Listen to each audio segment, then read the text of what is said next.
ish some trauma imaging today. I say ish because, as we kind of said yesterday, when you guys go out into the field, it looks like you're changing his diaper. There we go. We're good now. When we go out into the field, when you go into clinicals, you are going to learn more than Nora and I could ever explain to you. There's more to do than could ever be done, more to see. No, that's the Lion King. But there's going to be a lot that you see out there that we can't prepare you for. People get hurt in the weirdest ways and in the worst ways. And you just have to handle whatever you see when they come in. Wait, did you get your little microphone? Oh, no. It's right there. I forgot to put it on the jacket. My little microphone. Okay, so the way we're going to start today is you already know the routines for all the extremity work. You know the routines for skull, for C-spine. What we're going to do is have you guys practice doing that on a patient who literally cannot help you at all. Okay? If this is your patient's arm, how are you going to get a 3-view wrist on that? How are you going to get a forearm without moving them too much? Okay? That's the long or short of it. Anything to add? That was the video? Trauma is very subjective, and this is why it's important to know your routines and know what your image is supposed to look like. So we know what an AQ is supposed to look like. We know what a lateral is supposed to look like. What's supposed to be superimposed, what's not supposed to be superimposed. So we need to find out how to get that without hurting the patient. And sometimes you cannot move the patient. So know what your image is supposed to look like. Someone come push this rail down for me. Thank you so much. Is this going under the sheet? Yeah, under that sheet. There we go. Thank you, TJ. This is you're already halfway there.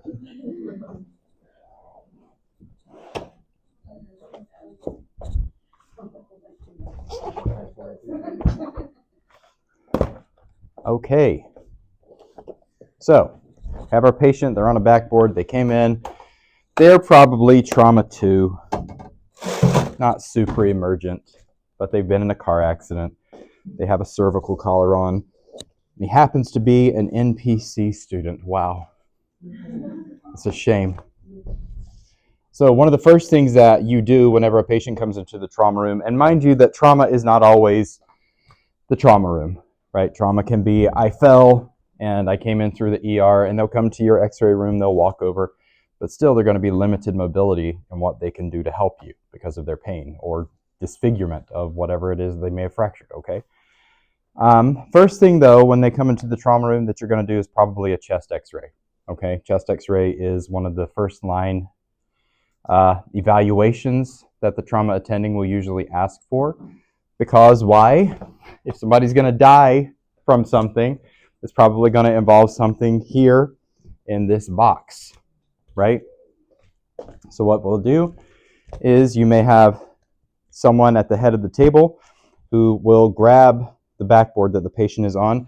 Again, we're not going to ask the patient to sit up, right? We're not going to slide it under the actual patient's body, but we'll probably have somebody at the head, 1, 2, 3, who will lift them up. And because the backboard is usually much more rigid than this, it wouldn't flex like that.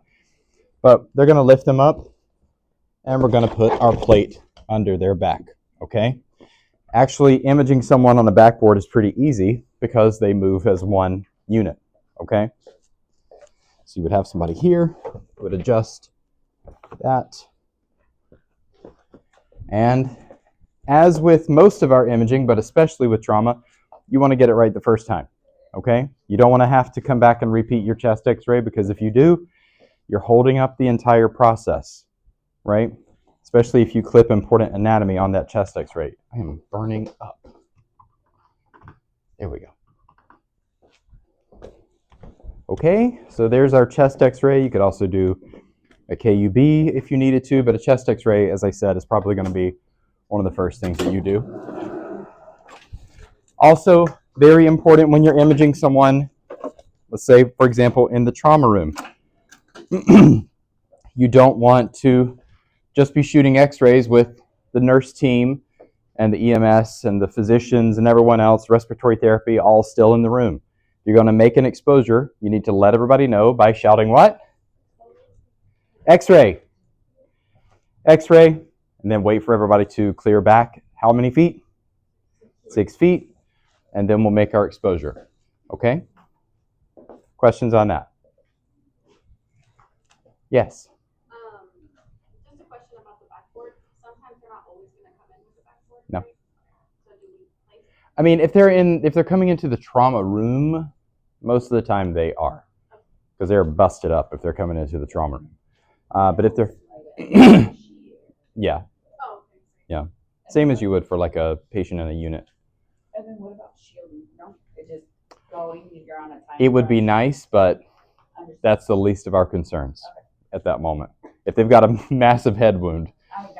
I understand. Oh God, hold on. Double checking. I'm not making fun of you either. It's a good question. This is a very fast pace. This is why it's very important to get your image right on the first try. This is very fast paced. There's a doctor over your shoulder watching your every move. There's a whole team watching you. Mhm. So if you clip something,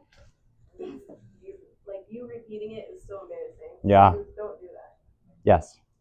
So when you enter like the trauma room, you're trying to check their information to see if it's correct. If they're So most of the time when someone comes in, there's a possibility they could be a Jane Doe or John Doe. You may have their name, but realistically, it's not that it's not important, but everybody, when they call trauma 1, everybody knows what they're going to the trauma room for. And you're going to treat that person. We'll figure out the logistics of who they are. There have been times where I've shot an x-ray on someone, they're not even in the system, and I just have to put it in as a doe, send it over to the trauma room so they can pull it up in packs, and then we figure out the logistics of the demographics after. We got to get it done, because our chest x-ray might be the thing that's keeping them from going to CT. You know what I mean? Or our chest x-ray is the thing that's determining, okay, I've done my fast scan here, I've done my trauma check really quick in 30 seconds, that's the attending. I have diminished breath sounds on the left side. Why? Do they have a fractured rib that has punctured a lung and now they have blood accumulating in that lung? Is it a collapsed lung? What is the reason why I have diminished lung sounds? And the only way they're going to get that answer is our chest x-ray. Okay? Questions? Okay. So that's a chest x-ray. Pretty straightforward. We all know how to do a chest x-ray. Same thing for a fluid blue. You're gonna take a chest x-ray out of fluid blue. It's gonna be very stressful. Everybody's in the room, screaming, crying, a lot of things going on. Get it right the first time. No. And step out. Also, respiratory won't leave. So you're gonna call x-ray everyone. Respiratory's gonna stay. So always bring a shield in for that. Yeah. Okay, and some of it involves this kind of thing. Nor showed some people yesterday, I believe. But we would do our lateral foot like this, right?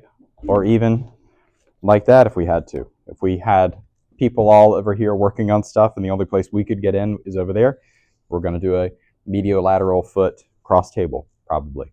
Okay? You also have to think about things like, if, for example, they wanted a knee, AP, no problem. But what if the patient's knocked out and they can't, or maybe they have a fractured hip or something? That's probably like the worst case scenario. You're not going to be doing a knee x-ray anyways in that case. But let's say, for example, they can't rotate their foot inward or their leg inward. How are you going to get an oblique on that knee now? What else could you do? Yes, absolutely. We could use an angled sponge. Where's the small one? There's 3 right there. The teeny, there's one that was like, that's what I'm looking for. I think it's that one. Yep. Perfect. Thank you so much. You were helpful. So we know that for a normal oblique knee, we're going to rotate the knee inward 45 degrees for that medial oblique and shoot straight down, okay? Now I want you to conceptualize what we have to do if we have to shoot it with the patient's knee in an AP position. So normally our beam comes down, the knee is rotated inward. So stay with me. If the knee is AP, our beam now needs to come this way across the knee, right? So then we could do something like this and then shoot down at that. Okay? Does that make sense? So the point is, we can't teach you everything you're going to need to see or need to know about traumas. It's a lot of thinking on your feet in very high stress situations and figuring it out. Okay? So with that said, I want you guys to practice all of the things that are on that positioning list as possibilities for next week. Okay? I think it's wrist, I think it's ankle, chest. It's wrist, hand, forearm, elbow, shoulder, knee, foot, ankle, tibia, tib and fib. KUB and AP. Great. Fun. Fun times. Let's see. In this case, we've cleared the C-spine. They're off the backboard. But if we had to do a Y, go steep on them, find the scapula, and you would have to put your IR down here and figure out the angle to get that scapula in a profile, okay? Always make sure your beam is at the same level as your board. So your board can't be here and your beam is going here. Always make sure it's matching. All right. Any questions before you guys jump in and just start practicing? Okay? There's a million ways to get an x-ray. It just depends on the patient's ability. Like for a knee, if they're not affected by their hips are not affected at all, I even rotate their hips. I put the sponge underneath the hips so that it's turned. Also, not everything is trauma. If the patient's screaming, like you're gonna see that a lot. That look like nothing, but like make it filter, you know, like it's not like Quit whining. They're in pain. yeah. There's a difference. Yeah.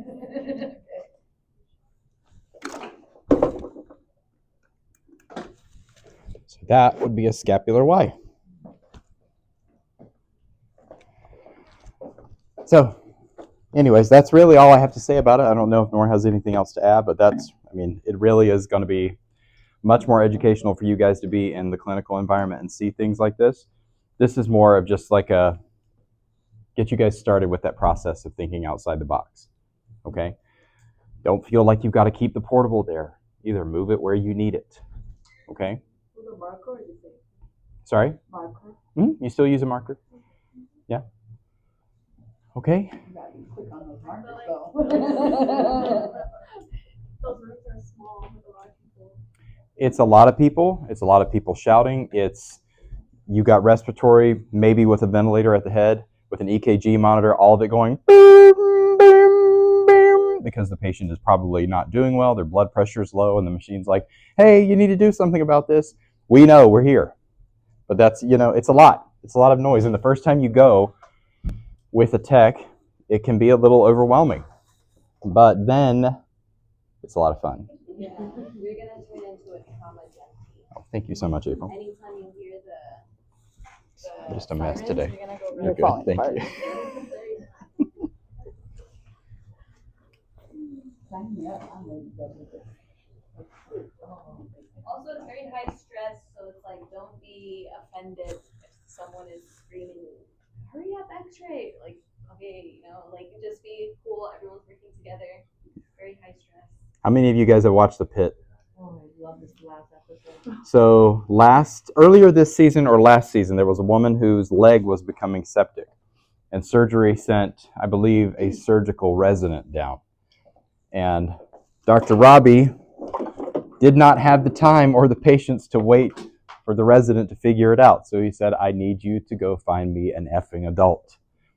Things like that happen in the trauma room. Yeah, you'll hear that a lot. Don't get offended. Don't talk back. No. Over it. Especially in that moment. They probably don't mean it to be mean to you. We have a job to do. and we have a life that we're trying to save potentially. Okay.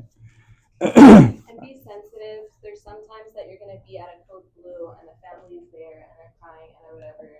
Just no facial expressions. Just keep it cool. Keep it straight. Don't be laughing with your coworkers. Don't be talking. Questions? Yeah, because a lot of times when you see it so much, it becomes so normal. So then you're just like, okay, like whatever.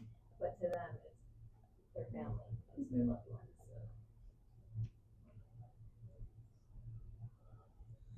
So. Okay. Allons-y? For now. No, that was probably the easiest video and time that you, like, basically you said, here, figure it out. Okay, Yes. I'd rather figure it out than have to be like, figure it out. Great. Figure it out. Figure You it guys out. have to remember all your routines from the first